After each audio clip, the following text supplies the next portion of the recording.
On June 22nd, 2021, 541 kilograms of cocaine were seized by the Hawks at a container depot in Isipingo. These drugs were then taken to a storage facility in Port Shepstone, despite the police being fully aware of its severe security lapses. Since then, every witness who has testified before the Madlanga Commission has pointed to one man as the mastermind behind the subsequent theft of that cocaine, General Senona. Today, he appeared before the Commission to deny all allegations and present his side of the story.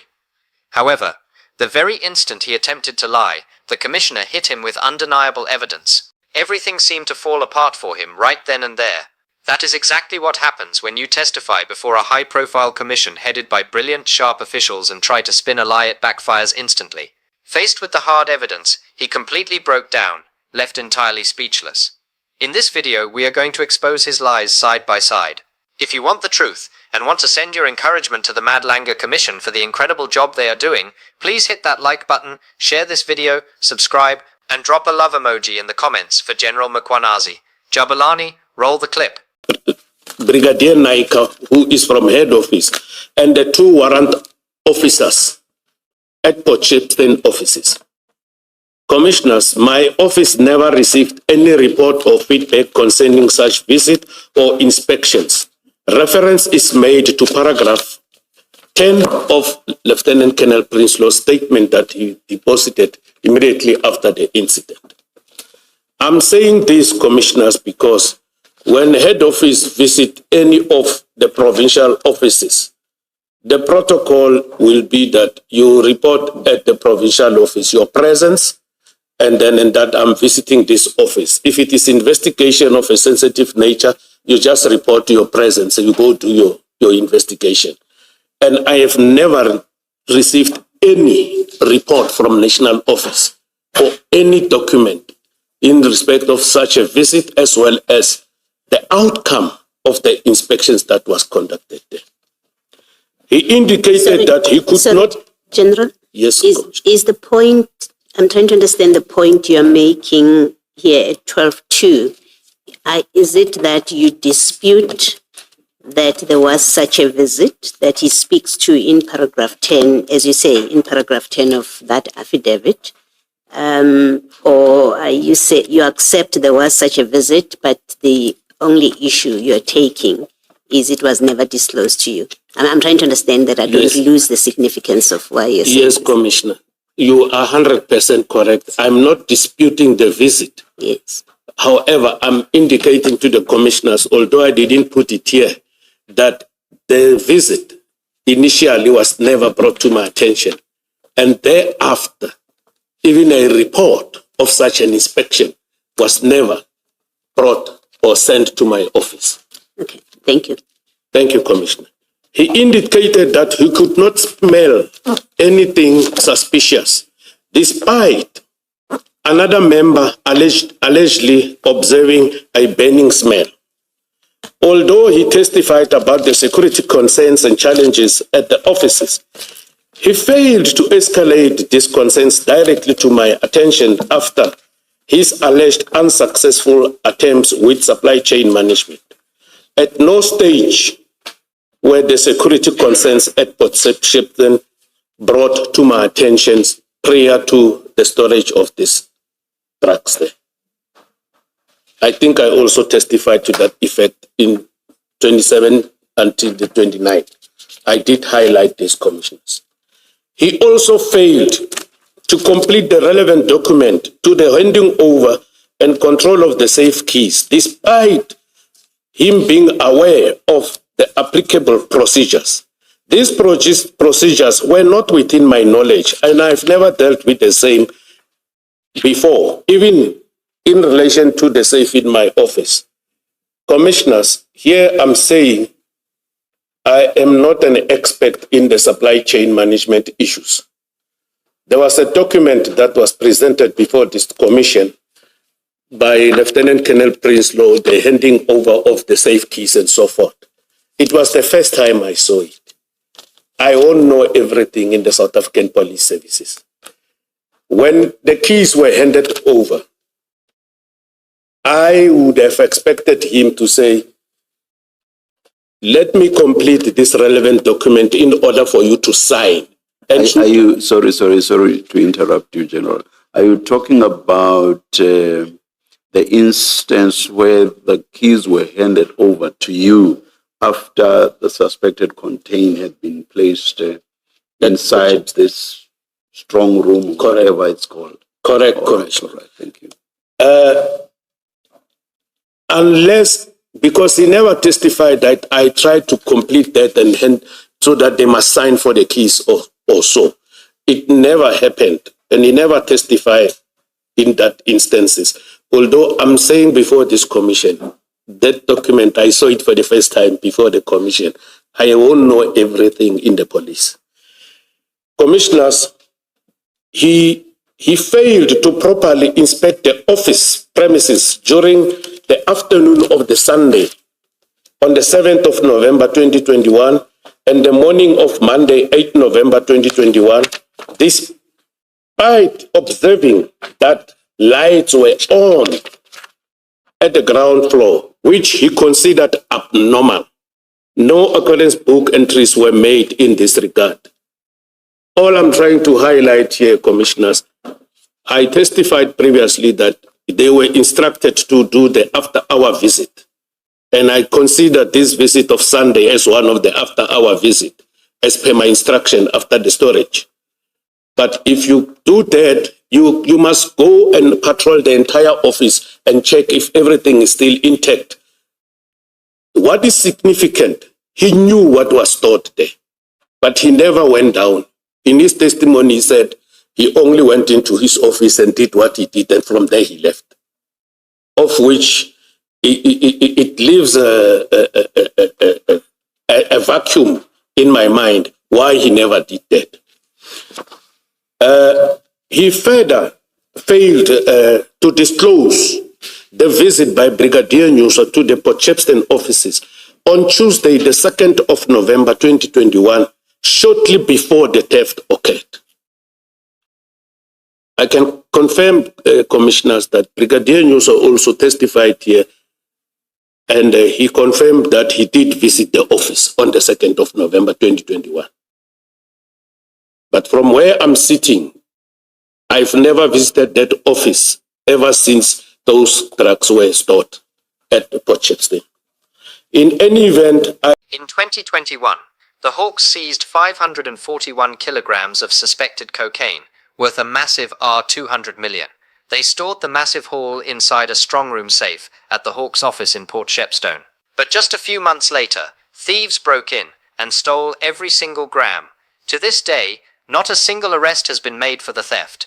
However, other police officials, specifically Brigadier Nyuswa and Lieutenant Colonel Jacobus Prinsloo, have testified before the commission with a completely different story. They claim that General Senona, the top Hawks boss in KwaZulu-Natal, knew full well that the Port Shepstone office was neither safe nor equipped to store such valuable evidence. He was explicitly warned about the security vulnerabilities. He was personally handed both sets of keys to the strongroom safe.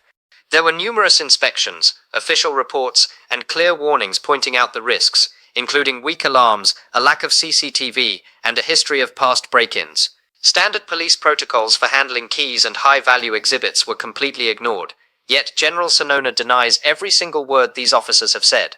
In short, his entire defense boils down to a simple claim: nobody told me. He insists he was never informed about any security risks, inspection reports, or vulnerabilities at the Port Shepstone office before the drugs were stored or before they vanished. So the big question remains, who are we supposed to believe? Before we judge, let's watch exactly what Brigadier Nyuswa had to say. Jabulani, roll the clip. On the 22nd of June 2021, I was on duty when I received a call from Warrant Officer Mpangase from the SANAP section. He reports to Lieutenant Kenneth Jacob, who was the SANAP team leader at the time. He is now a unit commander of the same unit, Durban. Warrant Officer Mpangase informed me that he was contacted by crime intelligence regarding suspected drug in a shipping container at Isipingo. He told me that he was attending the operation with Lieutenant Kenneth Jacob and Warrant Officer Spear. Also, Warrant Officer Spear is a member of SOKI, but at that time, 4 EPR unit. There was nothing unusual about the call because members would call me about operation that they were busy with or attending to. I am not the direct reporting line for these members. They reported to Colonel Zoma, who at the time was a former retiree who had been offered a short-term contract. As stated, Lieutenant Colonel Jacob was the SANAP team leader, but he was also a EPR team leader. Whereas my expertise was murder and robbery and police murders, Lieutenant Colonel Jacob's expertise was drugs investigation.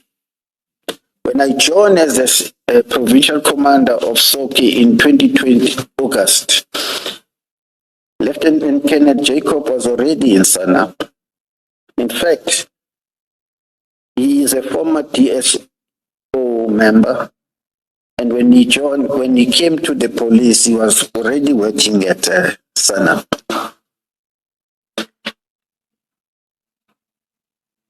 In June 2021, we had been working together for 10 months. I relied on him as the SANAP team leader. Drug investigation were not within my area of expertise. And even now, later that morning, Sorry, Brigadier.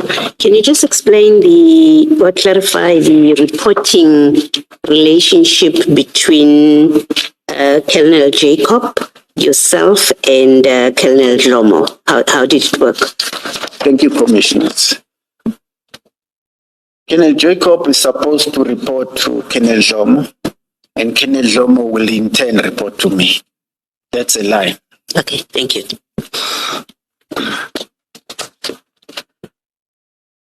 Later that morning, I received a call from Lieutenant Colonel Jacob informing me that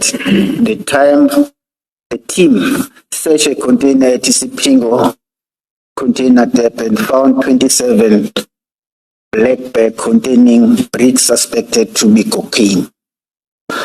I told Colonel Jacob to ensure that all necessary and relevant aids were called to the crime scene. I did not have to tell him this because he is a well-experienced investigator, but it was just something I said at the time during the conversation.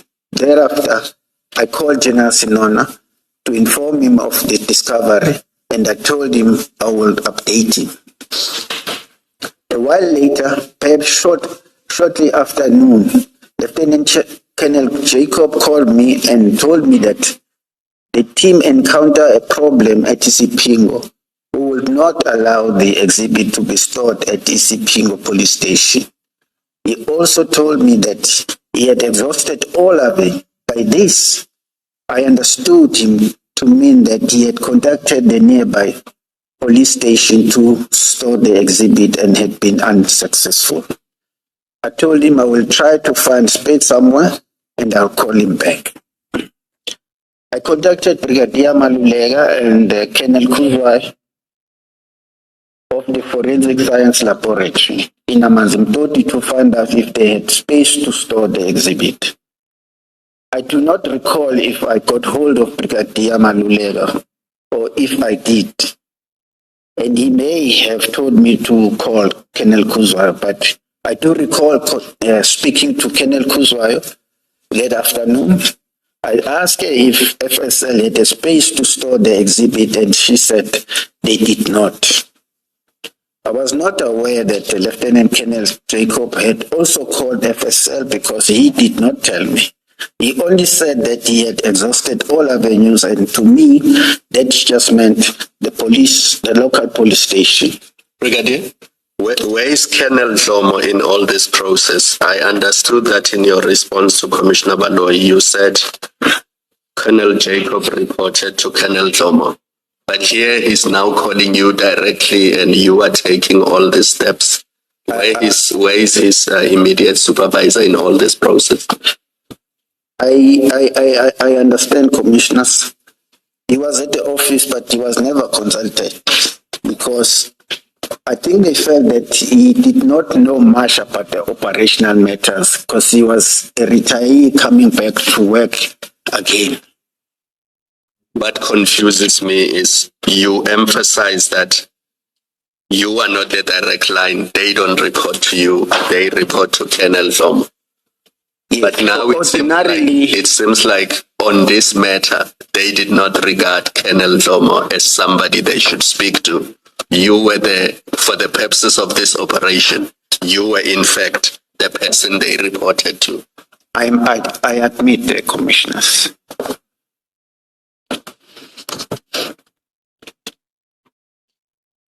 I think I'm in 31. I then remembered that when I was the unit commander at Port Shepstone, the premises had 2 strong room safe. What made the property attractive for the EPCI was that the landlord had informed us that those safes could not be breached. They could only be accessed with the key. I was aware of the security lapse at the premises, such as the alarm not working after load shedding, but my main focus was the safe that could be used since it was very secure and could only be accessed with the key. I was aware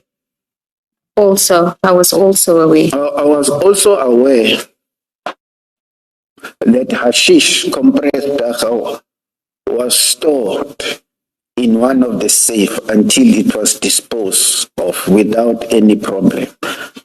Commissioner, I must also mention that this hashish was from Durban Organized Crime Unit.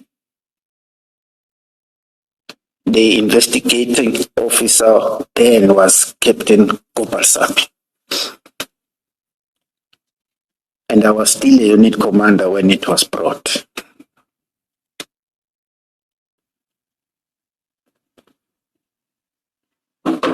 In 2018, all Menres tablets were seized at the large clandestine laboratories in Harding and was stored in the same safe until the exhibit were disposed of without incident. I called General Senona and informed him of the dilemma and suggested the strong room at Port Shepstone premises. He agreed and instructed me to instruct the acting unit commander at Port Shepstone, Lieutenant Colonel Princeton, to prepare the safe for the exhibit. General Senona also instructed me to instruct Lieutenant Colonel Princeton to get the spare key to the safe from the supply chain management. Thereafter, I called Lieutenant Colonel Princeton and instructed him to prepare the safe. I also contacted Lieutenant Colonel Jacob and informed him of the arrangement and told him to liaise with Lieutenant Colonel Princeton. General Senona also instructed me to arrange for the provincial tracking team to escort the investigators from Isipingo to Port Shepstone DPCI Soki, which I did. A while later, at approximately 1500 hours, General Senona instructed me to go with him to Isipingo to oversee the operation. I did not think this was untoward because it is a big drug bust and the senior leadership. He wanted to oversee the operation. We drove with Maka, and as we were approaching Isipingo, we contacted the team, but they informed us that they were already on their way to Port Shepstone offices. We changed course and headed to Port Shepstone. Upon arrival, the exhibit had already been placed in the strong room, and I could see that they were still in the 27 black bags. Warrant Officer Mpangase and Sbiya were present. I asked Warrant Officer Mpangase why the exhibit were not in the exhibit bags. He informed me that Isipingo SAPS did not have exhibit bag, but that the exhibit were entered into the Isipingo SAPS and booked out again. This was a concern for me because as an investigator, I knew that the chain of custody must be preserved. However, since I was informed by Warrant Officer Mpangase that Warrant Officer Mpangase had remained with the exhibit throughout, the chain of custody was preserved. I accept now that once the team left the crime scene without the exhibit being placed in the exhibit bag, the evidence was already compromised. However, at the time, I told Warrant Officer Mpangase to ensure that the exhibit are placed in the bags and entered into the SAP13 to preserve the integrity of the evidence. The strong room was locked, and the General Senona asked that both set of keys, original and spare keys, be given to him. Warrant Officer Mpangase gave both set of keys to General Senona in my presence. At the time, it made sense to me that the provincial head should take the keys because this was a big drug bust, and who better to have ownership and responsibility over the keys than the provincial head, especially since the safe could not be accessed without the keys. The following day, 23rd of June 2021, General Senona called me and told me that to inform Lieutenant Colonel Prinsloo that Warrant Officer Mpangase will be going to the strong room to take samples of the exhibit. I called Lieutenant Prinsloo and relayed the message. I was not sure why the sample will be taken because it is not my area of expertise, but I knew that Warrant Officer Mpangase, the investigating officer, will have to place the exhibit in the exhibit bag and book the exhibit into the SAP13. I had no further involvement with the exhibit because it was the investigating officer responsibility to ensure that the exhibits make their way to the FSL and that the investigation is finalized so that the exhibit... You see, Brigadier Nuswa tells a completely different story from what General Senona said. Let's not be quick to judge. Let's watch another video that completely nailed General Senona. Jabulani, play the clip. You clock in through a checkpoint in the morning. You clock out at a checkpoint. There's no time. You cannot go out at a certain time. My only safe space was my coffee machine, and then they stole my coffee machine inside the DPCR. Sorry, I'm laughing about it. It's still so annoying. And I had to get polygraphed because of the theft of my own coffee machine. Who asked you to be polygraphed for the theft of your own coffee machine? General Senona. There were other exhibits, there were other items that were going missing in the environment, and again, I was seen as a suspect, and I had to go and get polygraphed for the theft of my own coffee machine. Do you know if you passed? I passed. I just want my coffee machine back. Did you get it back? No. In this clip, Warrant Officer Carl Sander states that he was forced to take a polygraph test by General Senona after his equipment was stolen. Now, in the next clip, I'll show you where this crooked police chief completely denies ever asking anyone to take a polygraph test. Jabulani, play the clip. A letter SLS5, an email that I received from Lieutenant General Libya, the then national head of the Directorate for Priority Crime Investigation, NO, Major General Suraj Bali, who is the DPCI head of Executive Support Services, dated 5 February 2024, directing my office to engage with the complaint and provide the national head with feedback by 23 February 2024. The complainant's email was addressed to the national head and others, not to myself. I only became aware of the complaint when I received the instruction from the DPCI national head. I later received a further instruction from General Suraj Bali to temporarily place the member at another post pending investigation, which instruction I carried out. I do not remember the exact date of this email. I have no recollection of subjecting the member to a polygraphic test relating to the theft of a coffee machine. I should not have to answer this allegation in this statement, I do so out of caution and attach the mails from Lieutenant General Levia because of the very real prospects that these questions may be directed at me, even though I have not received the requisite notices and additional documents from the Commission.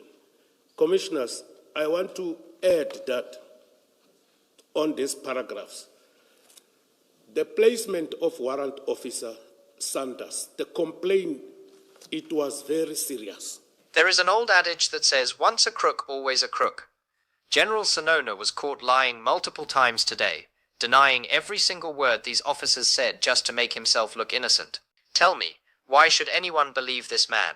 Now, let's watch the most dramatic part of the entire hearing, the moment he tried to play an old, dirty trick, only to get absolutely crushed on the spot. Jabulani, play the clip. The placement of Warrant Officer Sanders, the complaint, it was very serious. I think the commission has also this document, which they provided to us later, I think in the early hours of yesterday. They have this complaint whereby there was a serious allegations of Warrant Officer Sander and other members involved in the theft of cocaine at the harbor and selling it to a specific gang. I'm just worried to say names of other people that never came here, because the last time I was caused to say certain names, and I'm on litigation for your information, Commissioner, as we speak. Now, based on the allegations, they were of a serious nature that warranted that in that process, if my memory serves me well, Colonel Jacobs was the acting provincial commander. Brigadier Nyusa was not there. The process that I followed, I called Colonel Jacobs to come with Warrant Officer Sander. I wrote a letter. I signed it. It was flagged here. I saw this is my signature, but it was redacted. I placed him at supply chain management until the investigation is finalized. It's a process that we do in the police. Like myself now, my supervisor is an example I'm making. My supervisor has suspended me. He was placed as elsewhere. Mine is worse because evidence was given under oath before this commission and I was suspended. So it is a process when there are allegations against you that relate to what you are doing.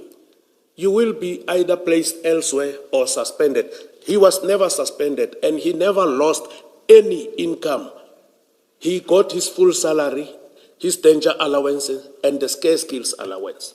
So the issue of the coffee machine, commissioners, in that office where he was placed, I don't remember him because I was watching the commission on that day. I don't remember him, I might be wrong, informing the commission that actually in that office there were 4 thefts. It is in the provincial office. Nobody will just come in there. A member of the public, even your good self, you will never come in. You will be escorted into the building if you are not working there. There was a theft of a camera of the state. There was a theft of a state laptop, which possesses sensitive information in that office. There was also a theft of a laminating machine. His coffee machine was the last one. The person who initiated and applied for these members that are employed in the supply chain management where this Sander was placed was initiated by Brigadier Nyoswa. I was out of office by then. The only thing I did is to sign the call-up instruction and say, all these members must go for polygraph test because there was no break-in, but things are disappearing. And I believe that was done bona fide, not to punish any person, commissioners. So those are the issues that I wanted to address, although they are not in the regulation 10.6 or on the subpoena, just to give the commissioners a clear picture as what happened. He comes here and cry and say, I subjected him to the, what you call, a polygraph test for the theft of his coffee machine. That is not correct. Maybe for lack of a better word, it is insane of me to shall have done that, commissioners. If you are a victim, then I put you on the polygraph test. That is wrong. He misled the commission. I want to pause there and continue with my statement. Sorry, General. I'm not sure I follow that. What exactly is not correct? It is not correct that he was subjected to polygraph examination because of the theft of his own coffee machine that was stolen in that office. It was not only him. The person who initiated everything and made arrangement is Brigadier Nyuswa. I only signed the call-up instruction. And I believe the commission is in possession of those documents. I don't have my tools of trade since they were taken when I was taken at gunpoint out of my office. My laptop, my gun, my laptop is gone, and then documents that I was supposed to prepare for my disciplinary, I was taken out of my office like somebody, I don't know, for lack of a better word, like a dog. And that thing is still a pain here. And it cost me to lie in hospital for 2 weeks. Now, I'm telling the commission here to show certain implication. I'm not requesting for any mercy, but I want to assist this commission. Now, Commissioner Kumalo, I hope I answered you, Commissioner.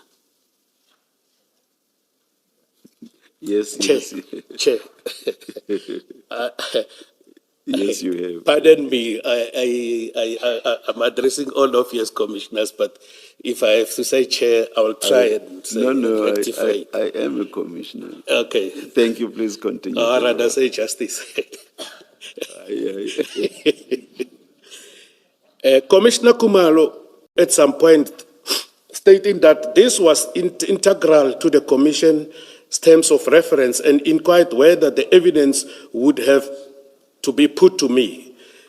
So it is indeed so that any statement I give is twofold. It is in the first instance my recordal of facts as I know them, and second, my response to the averment made about me in the Rule 3.5 notice that I received contrary to Mrs. Beggar's opinion. I say with respect that my treatment at the commission is being unfair, and I'm a civil servant with 38 years of service now. My means are limited, and the piecemeal manner in which my evidence is being managed is materially impacting my ability to protect my rights and interests at the commission. I'm not asking for any unique or irregular, simply that the evidence implicating me is led and thereafter I respond thereto. As matters stand, I have had to prepare this statement at short notice, and as it turns out, may very well have to file another statement to deal with Sanders and other witnesses' evidence. It certainly cannot be that Sanders and others' evidence, controversial as it is, and which paints me as having irregular transferred him, can go unchallenged. It also cannot be that the evidence, as stated by Commissioner Kumalo, must be put to me, as I was not served with a Regulation 3.5 statement and a Regulation 10.6 notice, or any other material documents. I have simply been advised by Ms. Beggar that this will transpire. This process is called for in the rules of the Commission itself to protect the rights and interests of witnesses who appear before it. I want to also add the following in my evidence in chief, that when Warrant Officer Sander was placed back to his office, these were my words, Commissioners.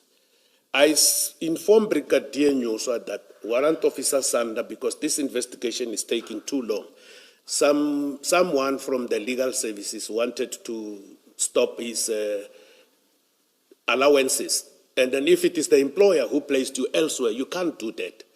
And then as the investigation was continuing, the only thing that was found at that stage was the misconduct of him not declaring the directorship of a shooting practice company.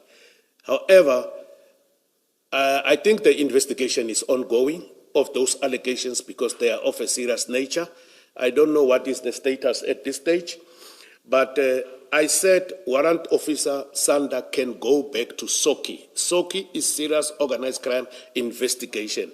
I've never specified that he shouldn't be placed where he was. I said he can go back to SOKI. SOKI is where he came from. And as far as I'm concerned, he was supposed to go back to his normal duties. I don't remember writing a letter writing specifically there that he must be placed at EPR, as it was said by Brigadier Nyuswa. I don't recall. I don't have a recollection of me doing that, but my recollection is he can go back to Serious Organized Crime Investigation in Durban office, where he was working before. I wanted to bring that under the attention while I'm still under oath. Can I just understand, when you say you don't recall, is that... Tender certain evidence, notably that summons did not raise any new issues.